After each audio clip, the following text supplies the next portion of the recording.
What's up, saints, friends, and others? You know, if you're wondering if you're one of the others, you probably are. Yeah. I'll finish. What's up, saints, friends, and others? Welcome to the King's Dominion podcast, the official podcast of Dominion Church and Dominion Institute. I'm your host, Josh Wyatt, and we're here again with Joel Launder.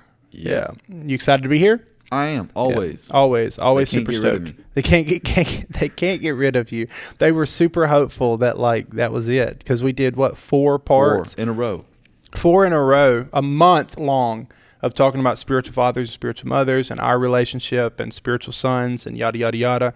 So for those of you that don't know, maybe you're just now hopping on, you didn't see the 4 or the one from last week about what we're talking about this week. Pastor Joel is our associate pastor at Dominion Church, the church that my wife and I pastor. He's also our youth pastor and a spiritual son of ours, and so calls us mom and dad, and has lived with us for about the last 6 months as he preps for his new marriage, which today is wedding day. Today is the day. Today is the day of salvation. Yeah. We're stoked. And so it's a really, really, really good day. We're stoked about it. Tonight, I will stand up there. We will walk out. We will get you married. It will be great. Lots of tears. So many tears, happy tears. So many tears, and it'll be super special. And so we're excited. Would you like? Because it'll be a nice month and a half, maybe month and a week after your wedding. But she will watch this. Would you like to drop a little message for your wife at that point? I'm so putting you on the spot. You are. I mean, just a little something. You don't have to, but then she's really going to be like, Dad gave you an opportunity, because she calls us Dad too, Dad, Mom and Dad. I can. Kason, I am super excited to see what life has in store for us. I can't wait to see where we go, what we do, and all the opportunities that... Are you crying? Yeah. And all the opportunities that we'll get to do together. I can't wait for us to raise Bella and all of our future children in 2 to 3 to 4 years, because I'm not doing that right now. Yeah, right. And I'm just really excited to see what God has in store for us. And I love you. Oh, he loves you. I love you too, but You don't need to say all that. I ain't going to say all that. Yeah. So we mentioned I don't mind saying it. We mentioned last week what your daughter, because she is your daughter, calls me. I wanted a cooler grandpa name. Well, none of us picked it. Well, She did. I don't know how that happened. We think as a 1-2-year-old, she correlated me and church, because I'm her pastor, with the Lord himself. And be it borderline blasphemous, the kid calls me Jesus. Yeah, she left church one day, rolled down. Well, she didn't roll down the window, but the window got rolled down. And she said, "Bye, Jesus." And now he's Jesus. And I said bye back. And even last night we were setting up for the wedding, and we got there, and Bella ran up to you, and then she said, I want to go see Jesus. Bring her over here. Bring the baby to me. That's all right.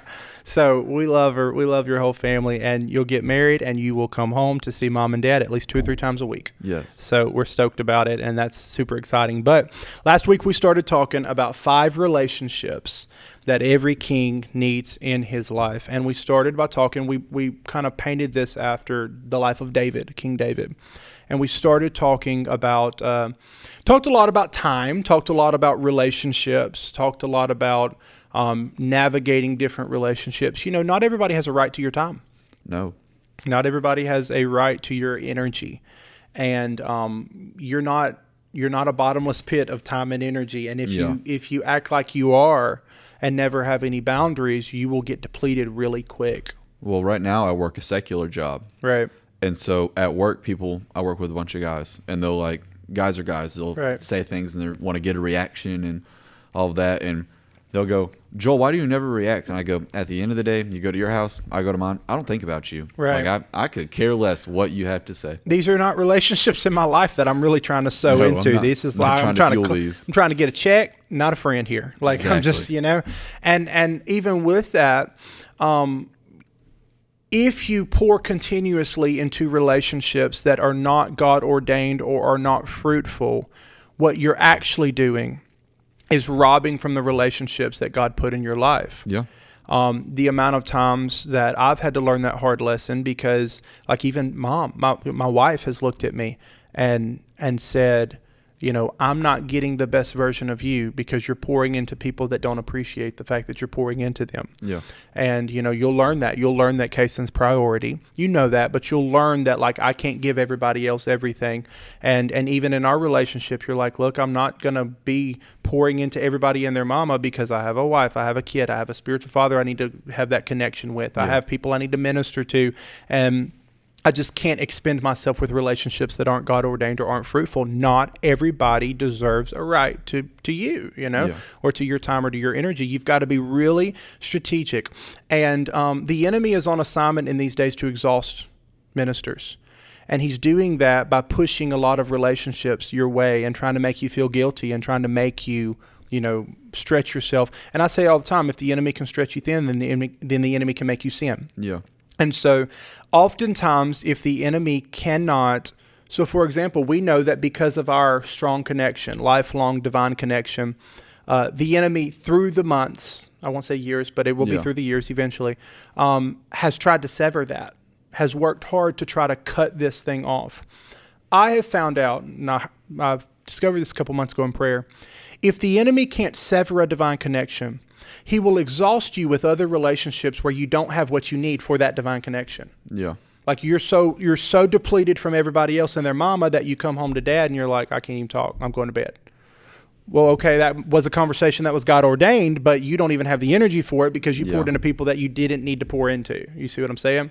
And so you're not a bottomless pit, and you've got to be strategic about your relationships. And so we're challenging people to do inventory of your relationships with this podcast series, to really evaluate the people in your life and make sure that you have these 5 relationships every king needs to have in his life. Last week we talked about a Samuel.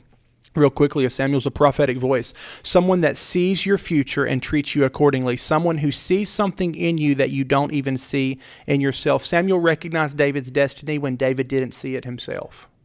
So you need to ask yourself, who recognizes my destiny? We make this statement, I think it's from Apostle Alcorn actually, mentors will save you tears, years, and fears. Yeah.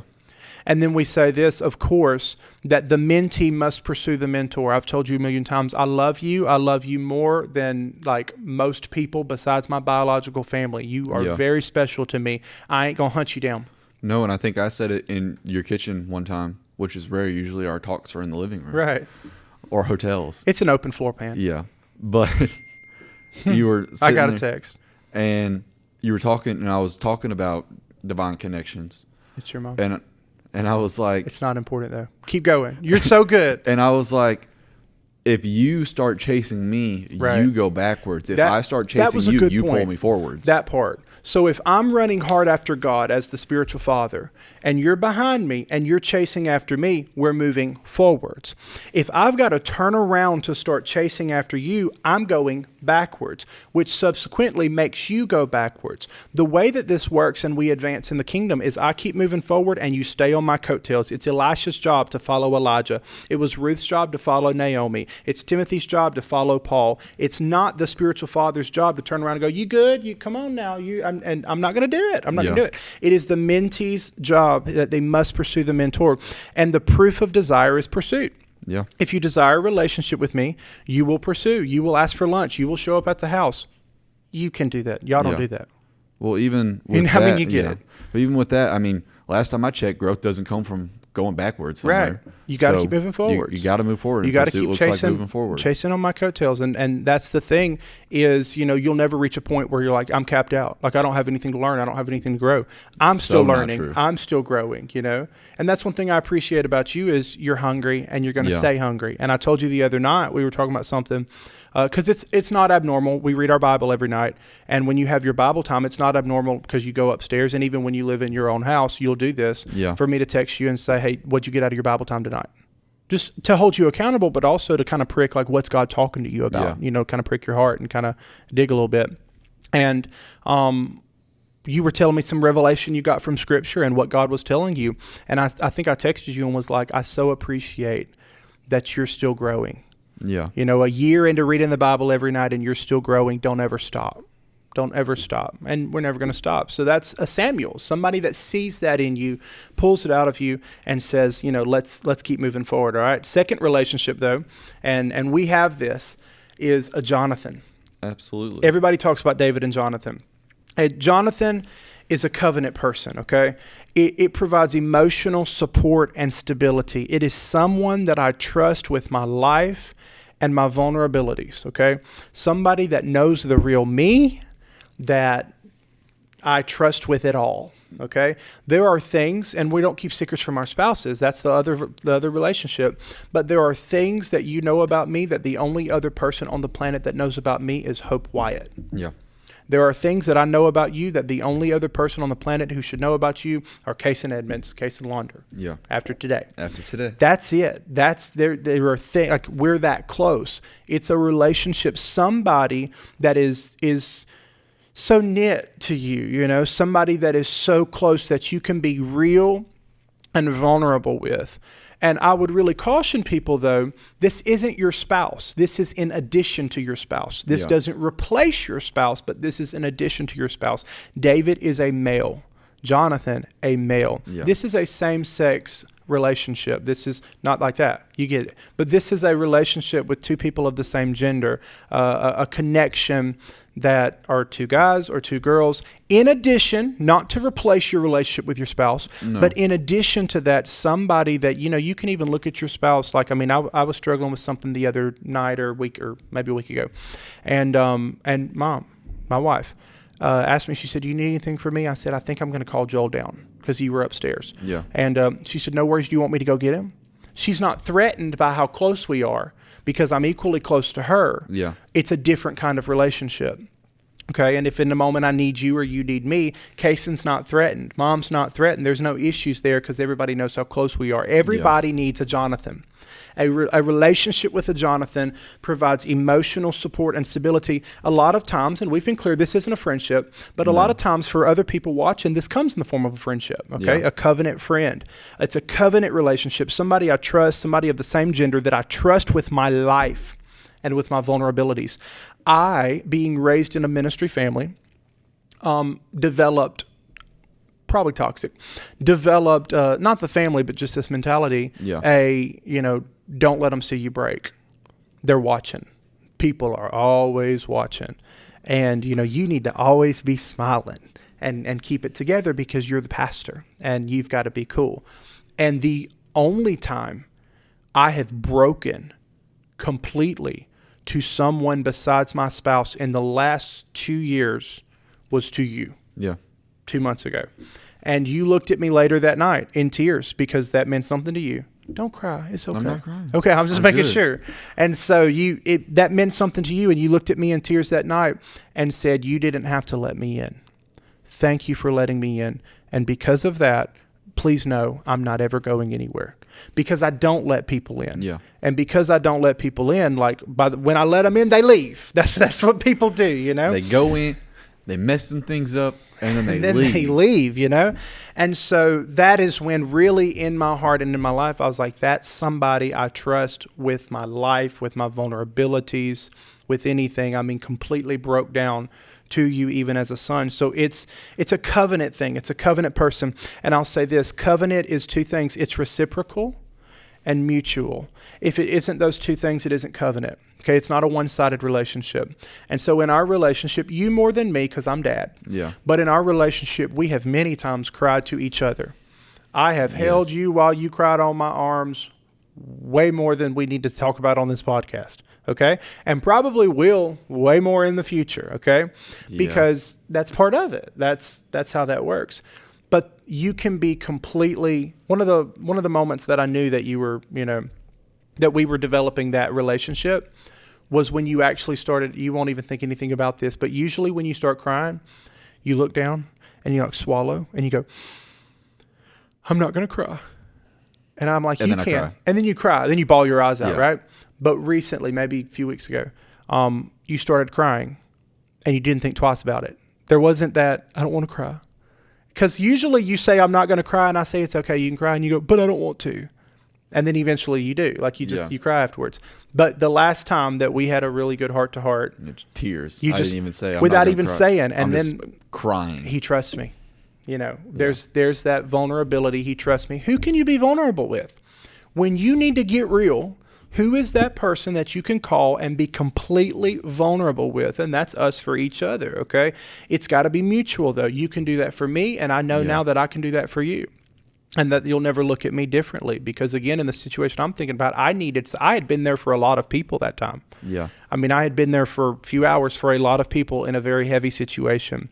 And, I mean, I looked at you. We were upstairs in your room. I said, meet me downstairs. You followed right behind me. We walked into the carport. I turned around. You grabbed me, and I broke. Yeah. And went into tears and the whole nine, okay? Couldn't breathe, the whole thing. Because it was a traumatic situation. It's mutual, though. Covenant is two things. It's reciprocal and it's mutual. If what you have is a one-sided thing, it's not covenant. Yeah. And then even with verticals, like if it's a friend, you probably don't have to watch this as much. But if it's a vertical, you really, really, really have to watch familiarity. Yes. Because although I could be your Jonathan, you are always dad. Right. And I never, not once, it makes me uncomfortable to hear people say your first name, or for me to even think about saying your first name. It makes me uncomfortable because before he was dad, he was Pastor Josh. And before that, I didn't know him from Adam. Right. So the familiarity, you always see me rightly as the way that, I'm supposed to be seen in your life. Yeah. And so that familiarity of, I can break down, I can be vulnerable, and you never look at me differently. You always see me as dad. I'm your spiritual father, I'm your pastor, I'm your spiritual leader, and I don't have to go, oh, dang, I've ruined this. Yeah. Me being real ruined this. And so you do have to guard with verticals.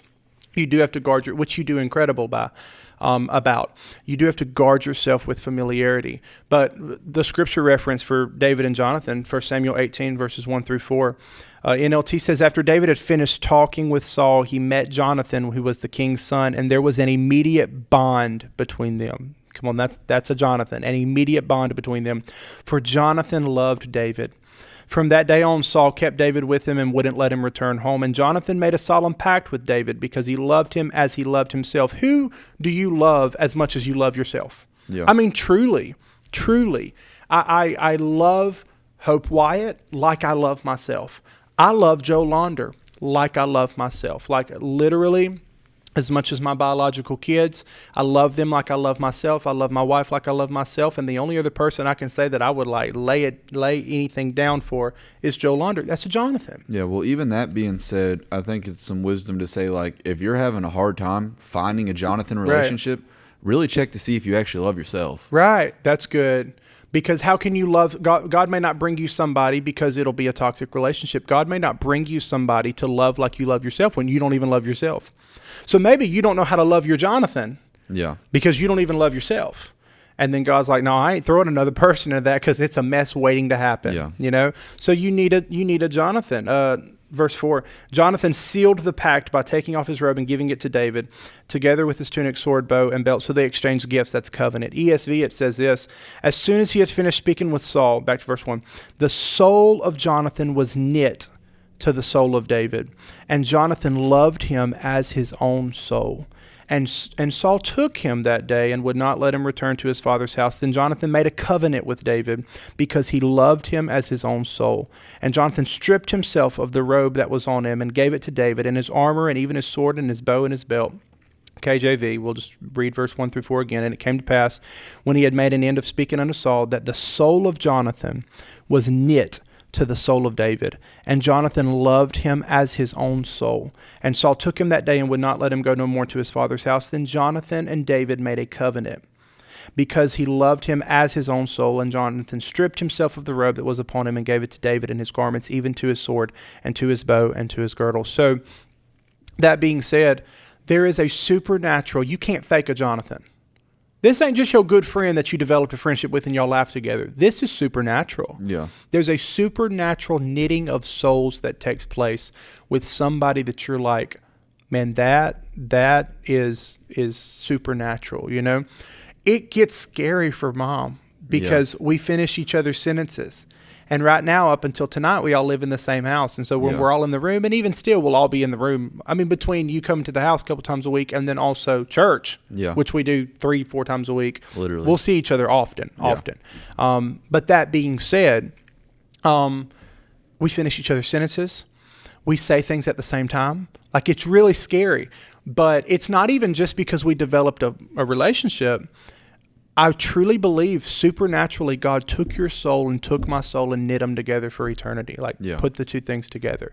And this is what happens with David and Jonathan. There was an immediate bond between them. They're in covenant. It's a covenant person. So even though I'm dad and your son, there's something supernatural about what God did when he hooked us up. Mm-hmm. There's something, I was talking to somebody the other night about it at the church, and I said, about our relationship. And I was, talking to them about it. I said, I can't explain it. Not going to try to. Not going to try to make it make sense. It was God. It came out of nowhere. Yeah. And it was so strong, so fast, so God that this supernatural connection happened. And I trust you with my life. We're really private people. And you respect that. I mean, you've lived in our house and been in our bedroom like twice when I asked you to come help me with something, twice to get different things. But, there is few people I'd let hop in my car and go where they needed to go. You're one of them. There's few people that if I needed to go run into my closet and grab something, like I'm at church and I'm like, hey, I need you to go grab this shirt. I need to change shirts. I'd let you go. I trust you with my life. My boys look up to you. Yeah. I'm like, you want to go grab the boys? I have no issue at times. Can you take them to my parents? Because we're, Hope and Mom and I are going 90 to nothing. There's nothing I wouldn't trust you with. Don't say them. My PIN numbers to my cards. Oh, yeah. You are actually, because I'm off social media, I don't mind people knowing this, because I'm off social media, and I ain't that important, but because I'm a minister, have a lot of followers, have a platform, do a podcast, I need to make posts from time to time, but I don't have social media on my phone. So I'm logged in on two people's phones. My social media accounts are logged in on my wife's phone. So anytime I need it, I can grab her phone, and logged in on your phone. So if I'm ever with you, I can be like, hey, check my Instagram, check my DMs, let me know if there's anything, or hand it to me, let me make a post. You have access to all of my social media accounts, my bank accounts. Yeah. I trust you with my life because you're Jonathan, It's something so supernatural. So now we all getting hacked. Well, dang. Anyway, they're just coming from my phone. They're just coming from your phone, not mine. So it's a supernatural relationship that you need in your life, Yeah. It's exhausting never having anybody you can be real with. Oh, yeah, for sure. Keeping up that facade is exhausting. That's why everybody needs a Jonathan. Yeah, just the whole idea of going somewhere and not being able to talk to someone, I don't know how someone does it. Right. Because I get home from work and then I go, well, this happened at work today, or I was actually thinking about this, or something along those lines. And then I'll go to church, or go get dinner, or go hang out with Kaysen, or do whatever. And then I come back and we're still having a conversation. Yeah. If I would just be by myself, I think I would be sad all the time because I would have no one to talk to. Right. I mean, I have Kaysen. Right. But I mean, even with that different relationship, you talk to her about everything and y'all do life together, but a little bit of a different relationship, even when it comes to different things and vulnerabilities and things like that. I mean, so you recently even were given the opportunity to vacation with Kaysen's family, slept in different rooms the whole nine. We get that. We're holy. Okay. But we're given the opportunity to vacation with Kaysen's family. 2 weeks ago, it was the week of Thanksgiving. Yeah. And, every night you did life all day with Kaysen like you will with your wife. She's your wife. Yeah. You're going to marry her. You did life with her. Every night we had an hour and a half phone call. Okay. If not longer. And I've told you, even when you move out, call me every day, not for an hour and a half. No. Maybe let's stop at the 40 mark or something. That's when the service gets That's weird. when the service gets weird. It was really weird that would happen. But it was only at the front of where we were staying and not the back. There you go. Which makes no sense at all. I don't know what's up with that. The service was sketchy. But, I mean, every night, call, how was your day? What are you thinking? What are you processing? What are you reading in the Bible now? We're just talking. And we'd have long conversations. And I've encouraged you and told you, even when you live somewhere else, you will after tonight, call. Yeah. At least every other day, if not every night. Just check in. You got to have somebody you're vulnerable with that you talk to that can look at you and go, how are you really? Really. Really. And because of the relationships that we have, not only as a Jonathan, but as dad and son, I go to you with literally everything. And go, yeah, I'm not okay. Yeah. Or there's nothing off the table. There's nothing off the table. There's nothing you'll withhold. And we're talking everything. There's nothing off the table that you're like, hey, Dad, this is actually for no, it ain't. No, it ain't. No, it ain't. This is everything that is processing through your brain. open your mouth. Process it out loud with me. There's nothing off the table because we have that relationship and there's trust there.